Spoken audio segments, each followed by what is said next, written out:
This is a drone video of Corregidor, a tiny island off the coast of Bataan, guarding the entrance to Manila Bay. And what you are seeing here is the largest barracks in the world created by the United States to protect the Philippines, first from the Spanish and then later from the Japanese invaders of World War II.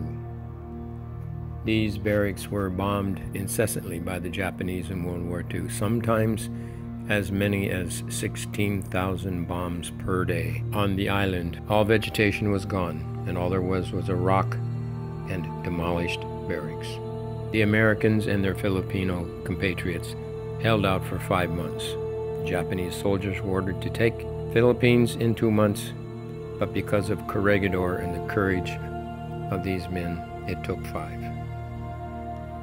The leader of these brave soldiers was General Douglas MacArthur, who was ordered to leave Corregidor by President Franklin Delano Roosevelt, and he left in a convoy of 4 PT boats, leaving the command to U.S. Lieutenant General Jonathan Wainwright, who surrendered all U.S. troops in 1942.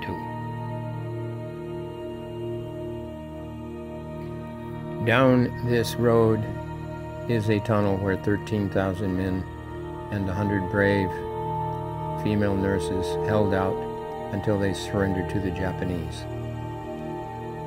As we turn the corner here, what we are going to see now is the old lighthouse, and that's the one with the cross on it. And to the right you'll see a much taller and new lighthouse.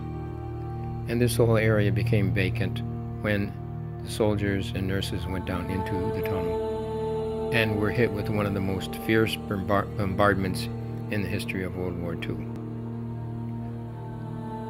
Lieutenant General Wainwright eventually surrendered, but General Douglas MacArthur said, "I shall return," and he did.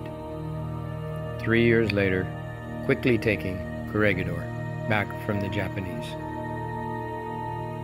But in the process, that same tunnel held the remaining Japanese soldiers, and they all pulled a grenade pin at the same time. And over 2,100 people, 2,100 souls, were blown to bits simultaneously in a massive act of hara-kiri. Out of this carnage, 22 Japanese soldiers survived and surrendered. They were held prisoners of war, and after the war, they were returned to Japan, which saw them as cowards because they did not commit hara-kiri like their compatriots. All 22, in a short period of time, were dead. Either they had committed suicide, or they had been killed by their own relatives in an honor killing.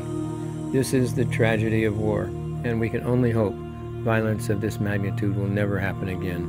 And let us not forget, hara-kiri came out of a religious belief, a religious superstition, that the emperor was a god. And so much of the violence in society, even today, is due to particular religious superstitions.